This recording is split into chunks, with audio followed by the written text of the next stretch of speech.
सन्मानयोग गुरु रूप साध समझियो फतेह प्रवान करनी। वाहिगुरू जी का खालसा वाहिगुरू जी की फतेह। धन गुरु नानक देव जी महाराज की पहली बाणी का नाम जप है। धन गुरु ग्रंथ साहब जी महाराज की पहली बाणी जप है। धन गुरु गोबिंद सिंह जी महाराज की पहली बाणी का नाम जाप है। दसम ग्रंथ की पहली बाणी जाप है। गुरु नानक देव जी महाराज कहते ने जपो त एको नामा अवर निराफल कामा। सारे धार्मिक कर्म जप तो बिना निष्फल समझ ले, व्यर्थ समझ ले। और कलगीधर पिता कहते जागत जागत जोत जपै निसबासर एक बिना मन नैक न आने। पूर्ण प्रेम प्रतीत सजे व्रत गोड़ मणि मठ भूल न माने। तीर्थ दान दयातुत संजम एक बिना ने एक पछाने। पूर्ण जोत जगे घट में तब खालिस ताहिन खालिस जाने। उसनों ही खालसा करके जानो, शुद्ध करके जानो, पावन करके जानो जो जागदी जोत दा जप कर रहा है। हुण ध्यान नाल सुनना।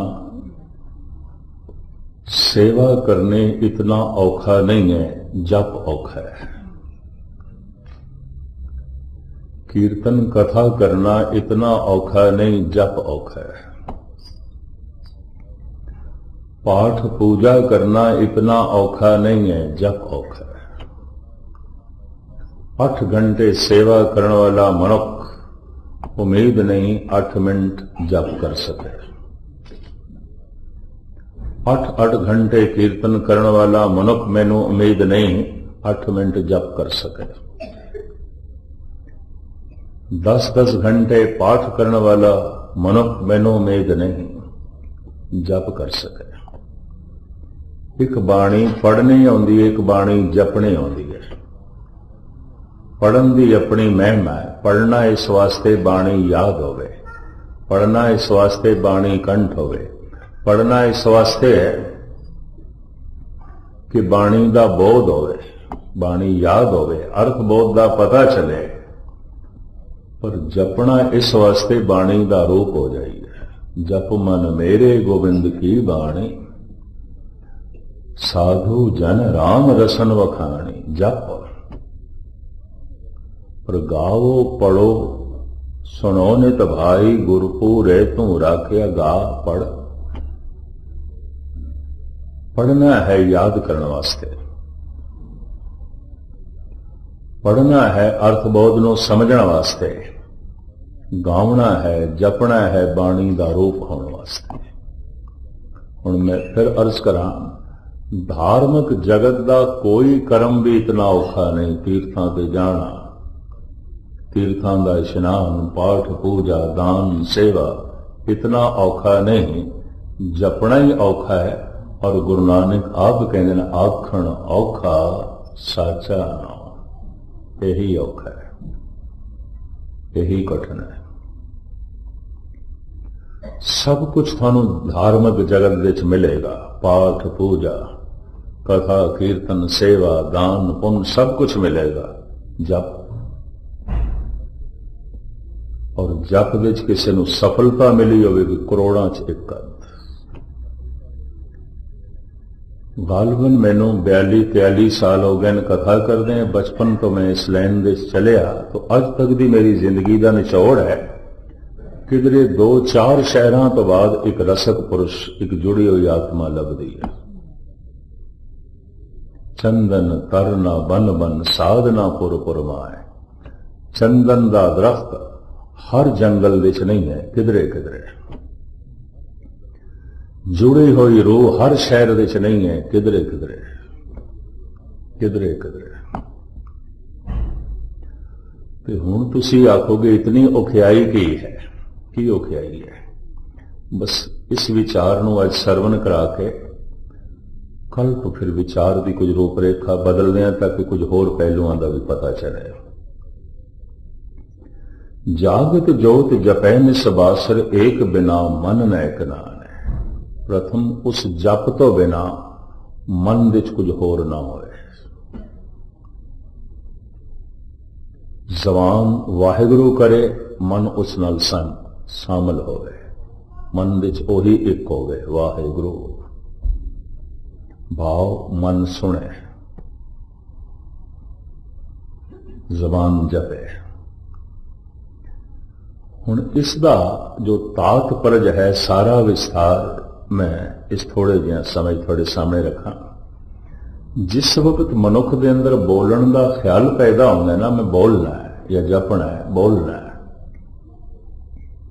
हवा नाभि नाल टकरांदी है, नाफ नाल। नाभि नूं भारत विच धुनी कहंदे ने, धुनी, धुन, धुनी। धुनी क्यों कहते हैं? आवाज इत्थों उठती है। जैसे खाणियां चार ने ना, अंडक, जेरज, सेतज, उद्भुज। सब तो वड्डी खाण अंडे ने, जिस तो जीवन पैदा होता है। पंछी पैदा होते हैं, समुद्र के बहुत सारे जंतु अंडियां तो पैदा होते हैं, कीड़ी, मच्छर, ये सब अंडियां तो पैदा होते हैं। सब तो वड्डी खाण है अंड। जेरज, सेतज, उत्तभुज। फिर उत्तभुज ए बनस्पति, जमीन तो जो पैदा होता है, बनस्पति, ये दूजी खाण है। तीसरी खाण स्वैतज, पसीने तो जो पैदा होते हैं, जूआ, चिच्चड़, चम चिच्चड़। ये मैल, पसीना ते मैल दे मिश्रत तो जीव बन जाता है। ये तीजी खाण है। पंछियां नूं, चौपाए जानवरां नूं और मैले रहण वाले मनुखां नूं भी चम चिच्चड़ जूआ हो जाती है। चौथी खाण है पेट तो पैदा होते हैं जड़े, पशु ने, मनुख ने। अंडज, जेरज, सेतज, उत्तभुज, ये चार खाणियां ने। हुण मैं अर्ज करा, बाणियां भी चार ने, परा, पसंती, मधमा, बैखरी। परा, पसंती, मधमा, बैखरी। मैं तत् सार निचोड़ आज थोड़े सामने रखने की निमाणी कोशिश कर रहा। इतिहास विच मेरी रुचि नहीं है, शुरू तो ही नहीं है, बचपन तो ही नहीं है। भावें मैं समझदा कौमां ओही जिंदियां रहिंदियां ने जिन्हां दा इतिहास होवे। इतिहास शक्ल सूरत है, पर सिद्धांत रूह है। जे रूह ही नहीं तो शक्ल सूरत कित्थे रहनी है? मुर्दा अगर रूह निकल गई तो किन्ने दिन तक रखांगे? आखिर मिट्टी होवेगा, जलेगा। गुरबाणी रूह है, ये बुनियाद है, ये मूल है। बाणियां चार ने, खाणियां चार ने। जिहड़ियां दो खाणियां ने, जेर ते अंडे, इन्हां तो जिहड़े पैदा होंदे ने, इन्हां कोल आवाज है।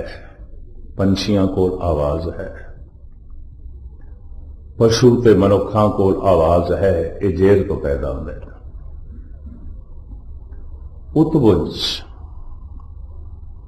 और श्वेतज जू है, चमचिच्चड़ है ते बनस्पति है, इन्हां कोल आवाज नहीं है, आवाज नहीं है, इन्हां कोल धुन नहीं है। लख भी यतन करिए दरख्त नहीं बोल सकते, लख भी यतन करिए, कीड़े, कुछ मकोड़े, जूआ, चिच्चड़, इन्हां कोल आवाज नहीं है। आवाज उन्हां कोल है जो अंडियां तो पैदा होंदे ने, आवाज उन्हां कोल है जो जेर तो पैदा होंदे ने। चौपाए जानवरां कोल है, पंछियां कोल है, फिर मनुखां कोल है, आवाज है। पर आवाजां विचों प्रधान आवाज है मनुख कोल, सब तो मनुख कोल। क्यों? ये अपनी आवाज नूं अल्फाज दे सकता है, अपनी धुन नूं अक्षर दे सकता है, जबकि पंछी ते पशु अपनी धुन नूं अक्षर नहीं दे सकते। गरज है शेर दे कोलों, बस इस तो इलावा और कुछ नहीं। भौंकना है कुत्ते कोल, और कुछ भी नहीं है। कूकू है कोयल कोल, और कुछ भी नहीं। काएं काएं है कौवे कोल, और कुछ भी नहीं है। पर काएं काएं तो कूकू तो भौंकण तो इतना पता चल जाता है, कुत्ता है, ये कोयल है, ये कौवा है।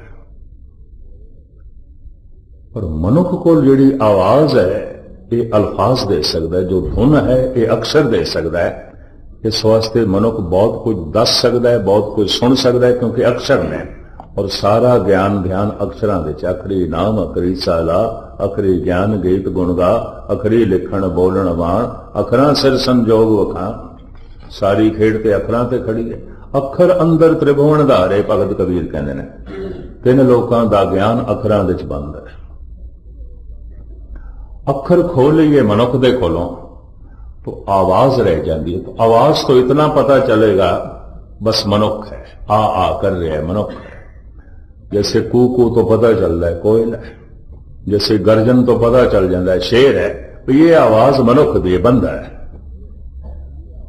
और कुछ नहीं पता चलेगा। तो मनुख दे कोल अक्षर ने, आवाज है, अल्फाज है।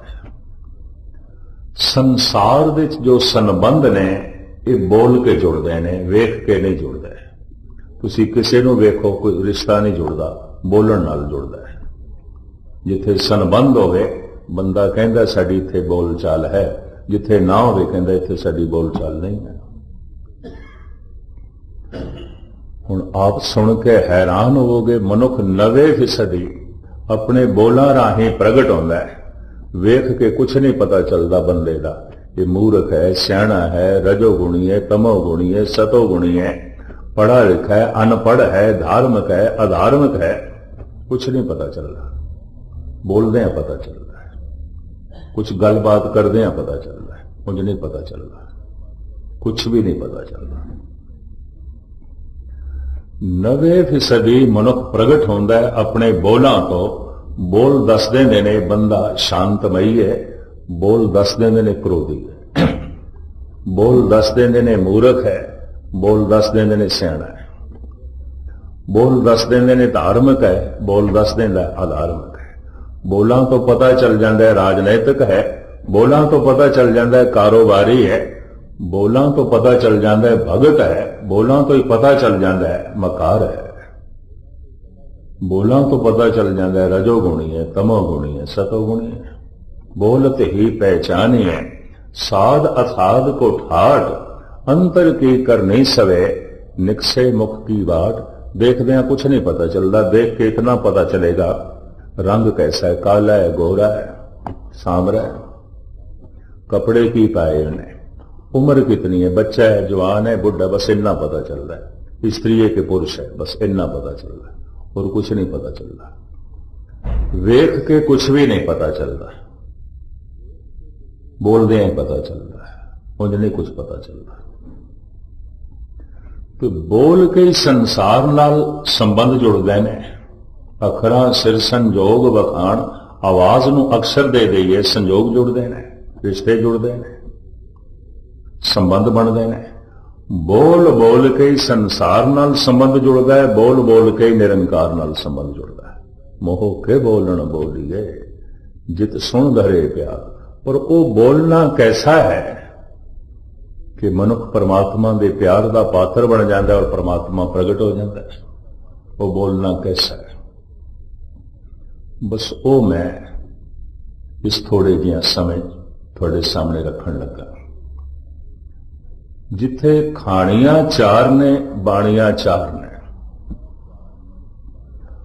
बोलण का जद मनुख के अंदर ख्याल पैदा होता है तो हवा टकरांदी है, पवन टकरांदी है नाभि नाल। नाभि थोड़ी जिहा खुलदी है तो उत्थों उठदी है आवाज। उस आवाज नूं कहंदे ने परा। परा आवाज है, अल्फाज कोई नहीं। ये आवाज हिरदे तक पहुंचती है, इत्थे इसनूं अल्फाज मिल जाते हैं, अक्षर मिल जाते हैं। ਉਹ ਫਿਰ ਕੰਠ ਤੱਕ ਪਹੁੰਚਦੀ ਹੈ, ਪੂਰਾ ਵਾਕ ਬਣ ਜਾਂਦੀ ਹੈ, ਇਹਨੂੰ ਮਧਮਾ ਕਹਿੰਦੇ ਨੇ। ਹਿਰਦੇ ਤੱਕ ਪਹੁੰਚਦੀ ਹੈ ਪਸੰਤੀ, ਕੰਠ ਤੱਕ ਪਹੁੰਚਦੀ ਹੈ ਮਧਮਾ। ਜ਼ਬਾਨ ਬਿਆਨ ਕਰ ਦਿੰਦੀ ਹੈ, ਇਹਨੂੰ ਕਹਿੰਦੇ ਨੇ ਬੈਖਰੀ। ਪਰਾ, ਪਸੰਤੀ, ਮਧਮਾ, ਬੈਖਰੀ। ਬੈਖਰੀ ਜੋ ਬਾਹਰ ਪ੍ਰਗਟ ਹੋ ਗਈ, ਮਧਮਾ ਜੋ ਕੰਠ ਵਿੱਚ ਰਹੇਗੀ, ਪਸੰਤੀ ਜੋ ਹਿਰਦੇ 'ਚ ਰਹੇਗੀ, ਪਰਾ ਜੋ ਨਾਭੀ ਤੋਂ ਉੱਠੀ ਹੈ, ਨਾਕ ਤੋਂ ਉੱਠੀ ਹੈ। ਨਾਭੀ ਇੱਕ ਸਾਜ਼ ਦੀ ਤਰ੍ਹਾਂ ਹੈ। जैसे कुछ साज ऐसे ने पवन दे फूकण नाल ही वजदे ने, उंज नहीं। मुरली है, नरसिंगा है, संख है, फनेरी है, और इस तो इलावा ये हारमोनियम है। हवा देव ते वजेगा, उंज नहीं। नाभि नाल भी हवा टकराए कि बोल निकलदा है, उंज नहीं। देही माटी बोले पवन, बोलना पवन करके है, पानी करके बोलना नहीं आंदा। पानी तो मुर्दे च भी पिया होंदा, बोलना खत्म नहीं पिया बोलदा, क्योंकि पवन का धागा टूट गया। मिट्टी करके बोलना नहीं आंदा, मिट्टी लाश ते मिट्टी है पई है, किथे बोलना है। बोलना पवन करके आंदा है, हवा करके आंदा है। देही माटी बोले पवन। इस मिट्टी विच, इस पानी विच, इस सारे शरीर विच जो बोलण वाला तत्त है, ये पवन है, हवा है, श्वास ने। इस वास्ते धन गुरु नानक देव जी महाराज पंज तत्तां विच पवन नूं गुरु कहंदे ने। पवन गुरु, पानी पिता, माता धरत माता। पवन ना होवे ते बोल चाल हो नहीं सकती, हो ही नहीं सकती। आवाज नहीं होएगी, अल्फाज नहीं आउणगे। संबंध किस तरह मनुख जोड़ेगा? गूंगा मनुख संबंध जोड़न विच असमर्थ रहिंदा है। उहदे कोल आवाज है पशुआं दी तरह, अल्फाज नहीं ने। धुन ते है, अखर नहीं ने। गूंगे कोलों पुछिए तू कित्थों आया है, किथे जाना है, किसनों मिलना है, आ करदा है, बाकी कुछ नहीं। पंजाबी मुहावरे च कहंदे ने गूंगे दे इशारे गूंगे दी मां जाने, और कौन जाने, और कोई नहीं जाना। कुछ नहीं पता चलता कि गूंगा की आखदा है। दास नाल इंडिया विच काफी लंबे समय तक मुसलमान चलता है। सदाम हुसैन उसका नाम, ਉਹਦਾ शौक है गुरु घर नाल। पर रब दी ने घर का फिटकारिया होया इस वास्ते कि जबान कम नहीं करती थी। गूंगा। कई दिनों बाद मैं उसका इशारा समझिया भी मैं थोड़े नाल रहना है, मैनू रख लो। वो कोई 10-15 सालों का दास दे नाल है। दरबार साहब भी जाता है, कई दफा दरबार साहब तो सरोपा भी मिले, उन्होंने सेवा बहुत करता है। लेकिन अज तक भी उहदे इशारियां का मैनू कख नहीं पता चलता। कई दफा खप जाता इशारे कर करके, मेरे पल्ले कुछ नहीं पैंदा की आखदा है, क्योंकि अल्फाज कोई नहीं। आवाज तो है, आ करदा है, अखर नहीं है, अल्फाज नहीं ने। दास दे नाल एक होर सिंह है, वो बहुत कुछ समझ गए ਉਹਦੇ इशारियां। तो फिर मैं कई दफा उन्होंने अगे करदा भी की आखदा है। थोड़े जिहा कुछ इशारे ऐसे ने उसकी पकड़ च आ जाते हैं, मेरी पकड़ च नहीं आते। गूंगे दे संबंध नहीं जुड़ते, गूंगे दे दोस्त नहीं आते। कारण बोल कोई नहीं, अक्षर नहीं है। गूंगे की दुनिया बिल्कुल सीमित रह जाती है। बोल के ही संसार नाल संबंध जुड़ते हैं, बोल बोल के ही निरंकार नाल संबंध जुड़ते हैं। बाबा बोलना क्या कहिए, जैसे राम नाम रव रहिए। जैसे बोलन का ख्याल आवे, कुछ भी बोलना है। पवन नाभि नाल टकरांदी है ते नाभ खुल जाती है, ਤੇ ਨਾਭੀ ਇੱਕ ਸਾਜ਼ ਹੈ, ਇਹਦੇ ਚੋਂ ਆਵਾਜ਼ ਨਿਕਲਦੀ ਹੈ। ਉਹ ਜਿਹੜੀ ਆਵਾਜ਼ ਨਿਕਲਦੀ ਹੈ ਉਹਨੂੰ ਪਰਾ ਕਹਿੰਦੇ ਨੇ। ਆਵਾਜ਼ ਤੇ ਹੈ, ਅਜੇ ਇਹਦੇ ਚ ਅਕਸ਼ਰ ਨਹੀਂ ਨੇ। ਜੈਸੇ ਹਿਰਦੇ ਤੱਕ ਪਹੁੰਚਦੀ ਇਹਨੂੰ ਪਸੰਤੀ ਕਹਿੰਦੇ ਨੇ ਤੇ ਅਕਸ਼ਰ ਮਿਲ ਜਾਂਦੇ ਨੇ। ਕੰਠ ਤੱਕ ਪਹੁੰਚਦੀ ਹੈ ਤੇ ਪੂਰਾ ਵਾਕ ਬਣ ਜਾਂਦੀ, ਇਹਨੂੰ ਮਦਮਾ ਕਹਿੰਦੇ ਨੇ। ਜ਼ਬਾਨ ਬਿਆਨ ਕਰ ਦਿੰਦੀ, ਇਹਨੂੰ ਬੈਖਰੀ ਕਹਿੰਦੇ ਨੇ। ਚੂੰਕਿ ਇਹ ਸਾਰੀ ਧੁਨ, ਇਹ ਆਵਾਜ਼ ਜੋ ਜ਼ਬਾਨ ਦੇ ਰਾਹੀਂ ਬਾਹਰ ਪ੍ਰਗਟ ਹੋਈ ਹੈ, ਨਾਭੀ ਤੋਂ ਉੱਠਦੀ ਹੈ, ਇਸ ਵਾਸਤੇ ਨਾਭੀ ਨੂੰ ਕਹਿੰਦੇ ਨੇ ਧੁਨੀ। ਧੁਨ ਤੇ ਇੱਥੋਂ ਉੱਠਦੀ ਹੈ। ਹੁਣ ਤੁਸੀਂ ਆਖੋਗੇ ਵਾਹਿਗੁਰੂ ਵਾਹਿਗੁਰੂ ਆਖਣਾ ਔਖਾ ਕੀ ਹੈ? ਫਿਰ ਤਾਂ ਕਹਿ ਸਕਦੇ ਹਾਂ ਘੰਟਾ 2 ਘੰਟਾ ਕਹਿ ਲਵਾਂਗੇ। ਕਿਉਂ? ਗੁਰੂ ਨਾਨਕ ਕਹਿੰਦੇ ਨੇ ਆਖਣ ਔਖਾ ਸਾਚਾ ਨਾਮ। ਔਖਾ ਹੁਣ ਇਸ ਵਾਸਤੇ ਹੈ, ਉਹ ਜੋ ਧੁਨੀ ਤੋਂ, ਜੋ ਨਾਭੀ ਤੋਂ ਧੁਨ ਉੱਠੀ ਹੈ ਤੇ ਜ਼ਬਾਨ ਦੇ ਰਾਹੀਂ ਬਾਹਰ ਪ੍ਰਗਟ ਕੀਤੀ ਹੈ, ਇਹਨੂੰ ਹੁਣ ਵਾਪਸ ਧੁਨੀ ਤੱਕ ਲੈ ਜਾਣਾ, ਵਾਪਸ ਲੈ ਜਾਣਾ। ਜੋ ਬੋਲ ਕੇ ਸ਼ਬਦ ਬਾਹਰ ਪ੍ਰਗਟ ਹੋਇਆ ਹੈ, ਇਹਨੂੰ ਹੁਣ ਸੁਣ ਕੇ ਅੰਦਰ ਲੈ ਜਾਣਾ ਹੈ। तो बाहर प्रगट करना कोई इतना औखा नहीं है। इनू अपने घर विच ले जाना, फिर नाभि तक ले जाना, फिर धुनी तक ले जाना औखा है। हुण तुसीं करके देखना, कोई भी नहीं कर सकेगा। और जिहड़े कर लैंदे ने बस असीं उन्हां नूं कहने आ संत ने, भगत ने, ब्रह्म ज्ञानी ने, ये आत्मदर्शी ने, समाधि लीन ने। ये समाधि लीन हो गए।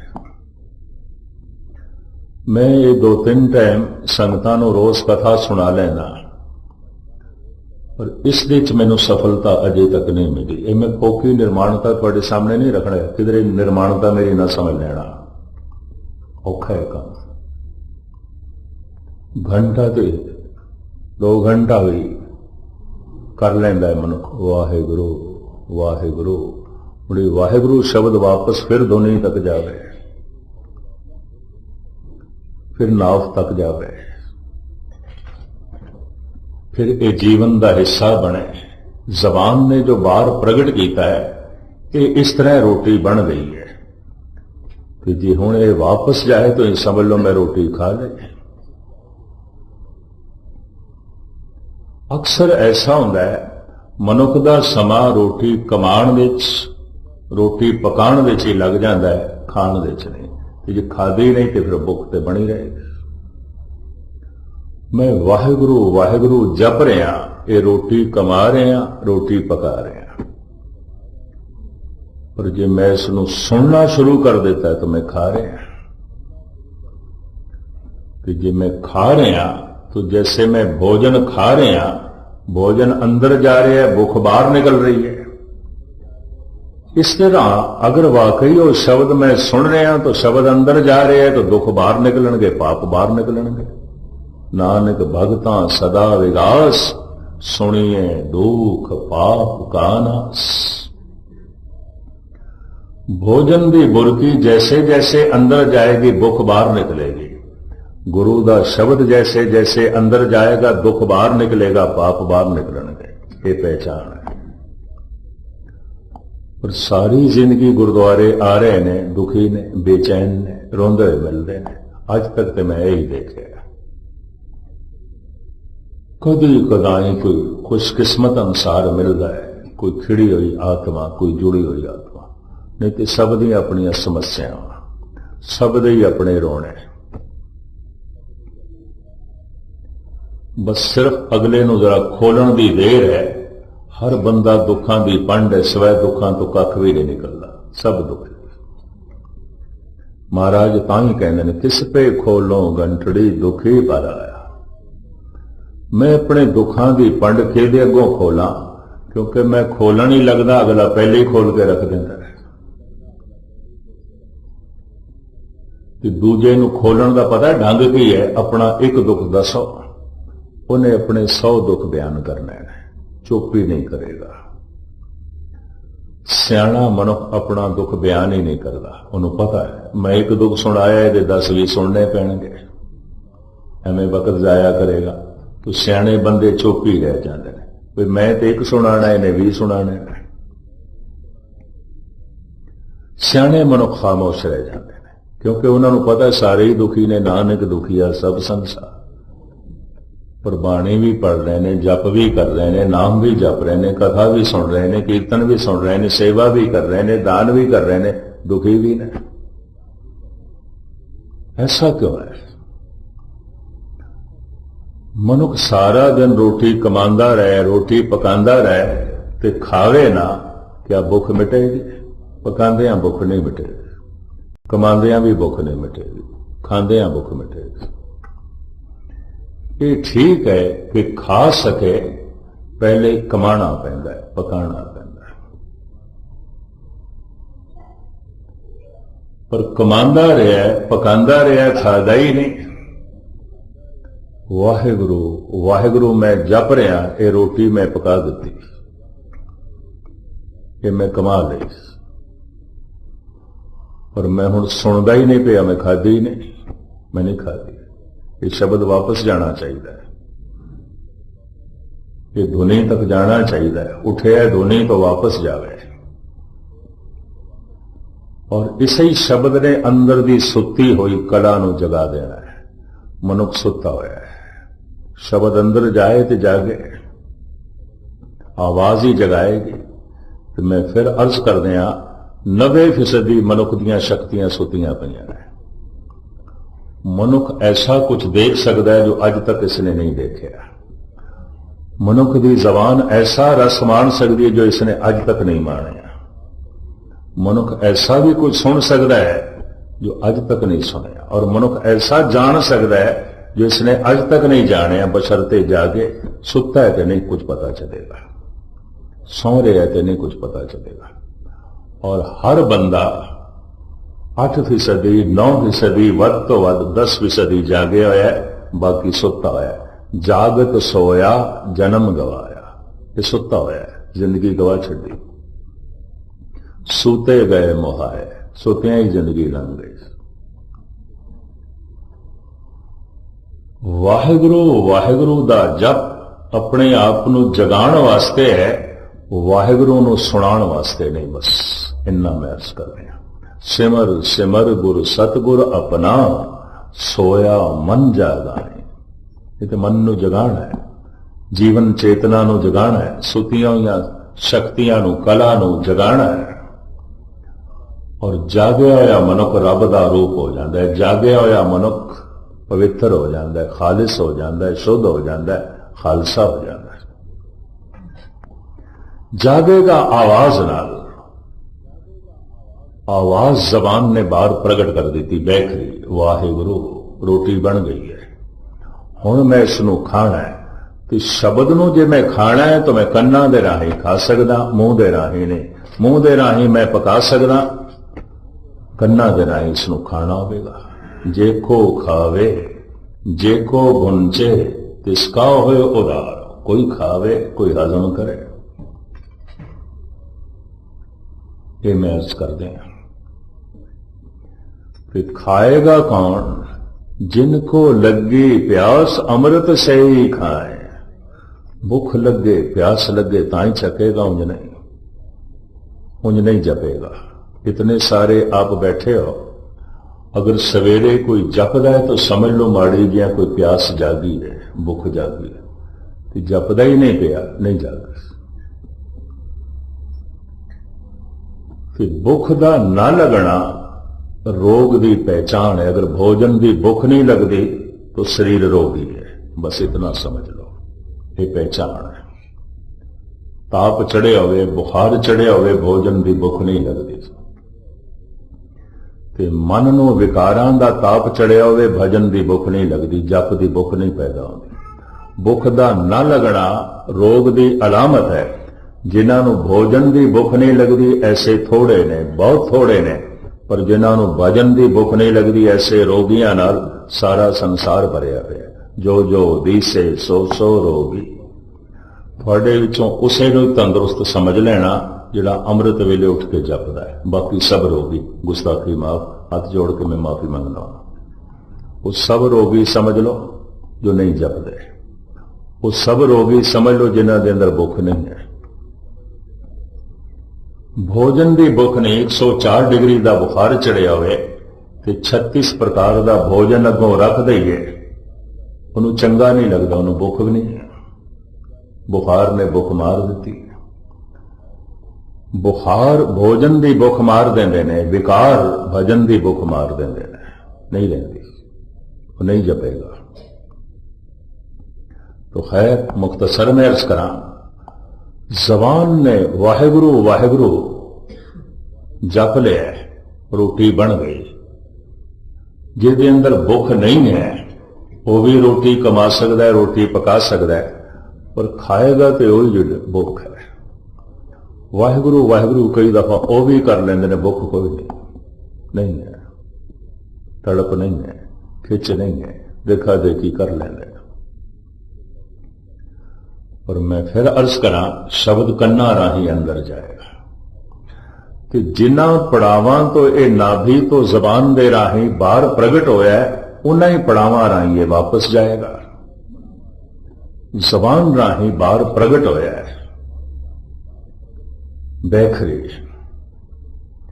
पर ये पसंती परा मधवा इन्हां मार्गां चों लंघ के आया है। जो जबान बाहर प्रगट कर रही है, परा पसंती मधमा, इन्हां तीन पड़ावां तो लंघ के आया है। इस शब्द नूं फिर वापस इन्हां तिन्हां पड़ावां तो वापस करना है, जिथों उठे है उत्थे वापस करना। अगर मैं गहराई नाल सुन रहा, जबान उच्चारण कर रही है वाहिगुरु वाहिगुरु वाहिगुरु, और वाकई में गहराई नाल इसनूं सुनना शुरू किया है, और शब्द इतना गहरा चला जाए कंठ विच मधवा, अगर इत्थे तक चला गया है, इतना गहरा चला गया है, ऐसे बंदे नूं वाहिगुरु वाहिगुरु आखण दे च रस आएगा, स्वाद आएगा। ये पहली पहचान, स्वाद आएगा। बाणी पढ़दे रस आएगा, वाहिगुरु वाहिगुरु जपदे रस आएगा, बेरसी नाल नहीं आखेगा। स्वामी रामकृष्ण परमहंस कहते ने इको ही दफा राम कहते सन, जुड़ जाते सन। इतना बिरहा इतना बैराग, दोबारा कहने की लौड़ ही नहीं पैंदी सी, जुड़ जाते सन एक दफा। बाबा अतर सिंह बारे भी इस तरह दी गल्लां ने। डिस्ट्रिक्ट बन्नों दे विच संत भगत सिंह सन, उन्हों की भी यही महिमा सी। उन्हों के सामने तो कोई दूसरा भी उच्चारण कर दे वाहिगुरु, उन्हों की स्रोत बड़ी तिखी, सुन के बिस्मादमई हो जाते सन, रस नाल भर जाते सन। स्रोत बड़ी तिखी, सुर शब्द नाल जुड़ी हुई, एकाग्रता बड़ी। हुण मैं अर्ज करा, यही औखा है कि शब्द अंदर जाए। भोजन की बुरकी मूंह च पई रहे, थले ना होवे, भुख नहीं मिटती। वाहिगुरु वाहिगुरु मैं जप रहा, मैं सुनिया ही नहीं, ये अंदर प्रवेश नहीं कर रहा, दुख नहीं मिटेगा, पाप नहीं मिटणगे, नहीं मिटणगे। दुख भी बने रहेंगे, पाप भी बने रहेंगे। अगर ये कंठ तक पहुंच गया, रस आएगा। इसे नु नामदेव कहने, रसना गीदी बोलत राम, मैं राम आखदा रस नाल भर जाना। और इसे नु कहने ने परमात्मा एदी रसना ते वस गए। प्रभ जी बसे साध की रसना, नानक जन का दासन दसना। एदी रसना ते वस गया। अगर होर गहरा जाए, होर पसंती हृदय तक चला जाए वो शब्द, क्योंकि जितनी गहराई सुनता जाएगा, एकाग्रता बढ़ती जाएगी, शब्द गहरा जाएगा। ऐसा मनुख ब्रह्मंड विच परमात्मा का नाद सुनेगा, आवाज सुनेगा परमात्मा की जो व्यापक है। वो आवाज संगीतमयी है, गीतमयी है। वाजे नाद अनेक असंख्या, केते वावण हारे, केते राग परिस्यों कईयन, केते गावण हारे। इस तरह का मनुख बैठा बैठा पता नहीं कितनी तरह का संगीत सुनता है और साजां की आवाज सुनता है। अमीर खुसरो कहते छुप गए वो साज हस्ती छेड़ कर, अब तो बस आवाज ही आवाज है। ऐ खुदा तेरा तो मैनू कुछ नहीं पता, पर तेरी आवाज का पता चल गया, मैं सुन रहा। ब्रह्मंड दे विच परमात्मा की आवाज गूंज रही है हर वक्त परमात्मा वेख रहा है, हर वक्त परमात्मा सुन रहा है, हर वक्त परमात्मा बोल रहा है। ठाकर हमरा सद बोलनता, सदा बोल रहा है, हर वक्त बोल रहा है। ओदा नाद ब्रह्मंड दे विच गूंज रहा है, उन्होंने अनाहद नाद कहते हैं, वो सुनाई देने लग पैंदा है। बड़ा रस है उसके। इस तरह का पुरुष मैं एक सुल्तानपुर लोधी देखा, एक अमृतसर दे देखा बीबी सी, नौजवान बीबी की अवस्था बन गई, और 3-4 अमृतसर देखे। एक बुजुर्ग मैनू कानपुर भी मिले, उसकी भी अवस्था सी। किधरे मैं अनाहद नाग की कथा की 2-3 दिन, वो मेरे को आके रोंदियां कहने लगा भी मैं तो 2-4 दिन डरिया रहा भी अंदर की हो रहा है, रस भी बड़ा आवे, आनंद भी बड़ा आवे, तो है कि कहते चंगा होया थाथों मैं सुन लिया कि परमात्मा की आवाज है, ये प्रभु की आवाज है। ਉਹਦਾ चेहरा, ਉਹਦੀਆਂ ਅੱਖਾਂ ਦੱਸਦੀਆਂ सन वाकई कुछ सुन रहे हैं, ਐਵੇਂ नहीं। शब्द जो जबान दे राही बाहर प्रगट हो रहा है, वो हृदय तक पहुंच गया, वो वापस कंठ तो लंघ के हृदय तक पहुंच गया, पर अजे हुण परा तक पहुंचना, नाभि तक पहुंचना, धुन का धुनी तक पहुंचना बाकी है। अभ्यास जारी रहे, वाहिगुरु वाहिगुरु वाहिगुरु। और गहराई नाल सुनना होवे तो शब्द चला जाए धुनी तक, नाभि तक, जबान चुप हो जाती है, नाभि पूरी खुल जाती है, और शब्द प्राणा दे चल पैंदा है। एक शब्द मेरे प्राण बसत है, बहुड़ जन्म ना आवा। जबान नहीं जपदी थी, लोड़ ही नहीं, शब्द चल पैंदा है, नाफ पूरी खुल जाती है। और हर वक्त जो असी श्वास लेंदे हां, इसे दे टकराव तो उस अगम्य नाद नूं वो सुनदा है, वो रस माणदा है। और नाभ दे खुलदियां परम प्रकाश प्रगट हो जाता है, जिसनों पातशाह कहंदे ने पूर्ण जोत जगे घट में तब खालिस ताहिन खालिस जाने।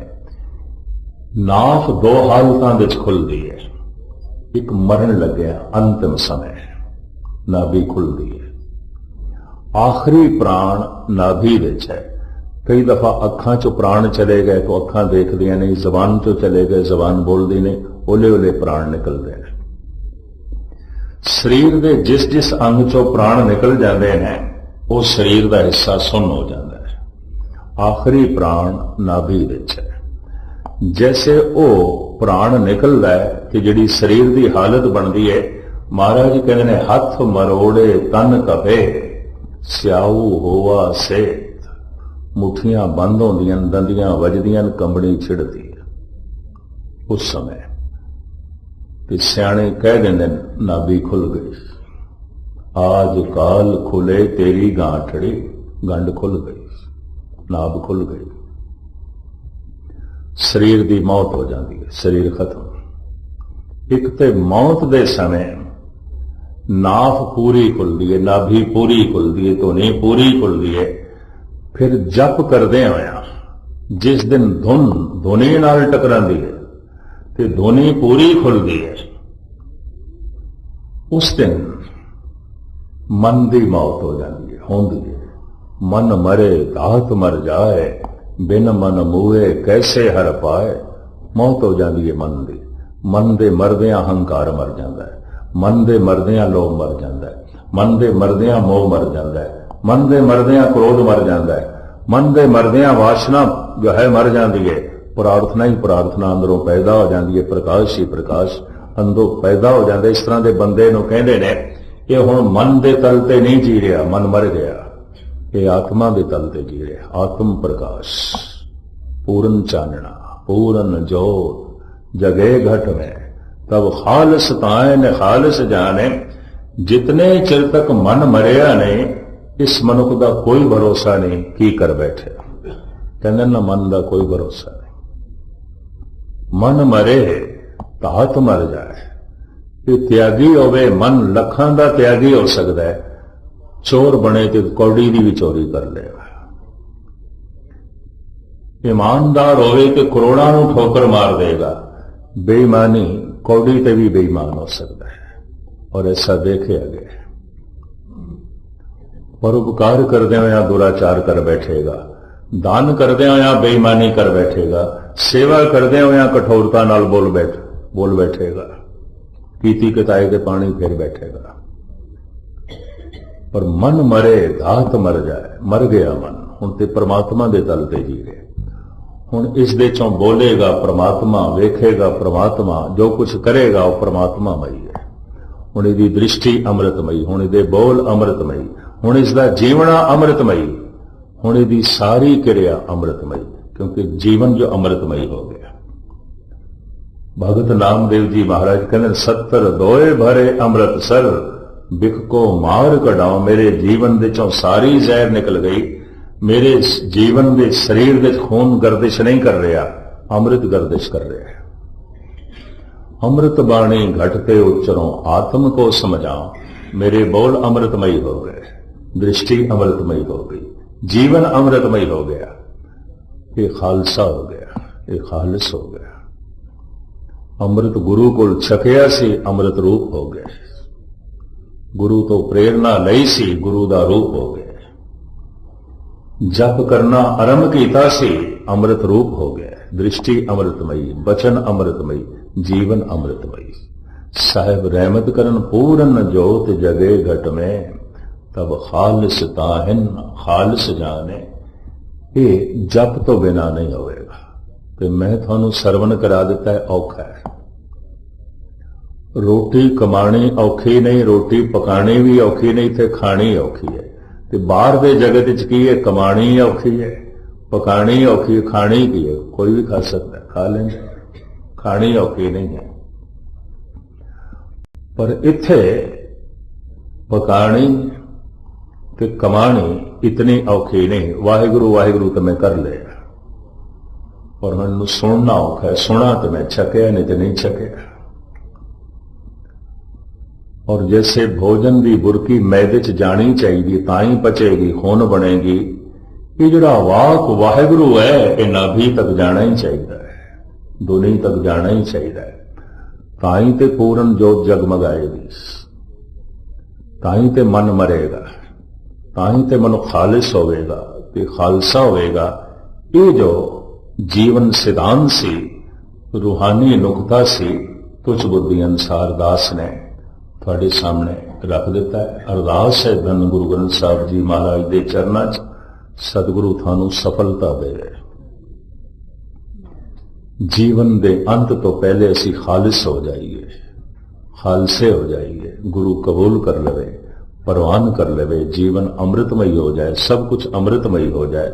ऐसी साड़ी हालत बन जाए। बार बार सारियां दा हार्दिक तौर पर धन्यवाद, भुल चुक दी क्षमा, फतेह प्रवान करने। वाहिगुरु जी का खालसा, वाहिगुरु।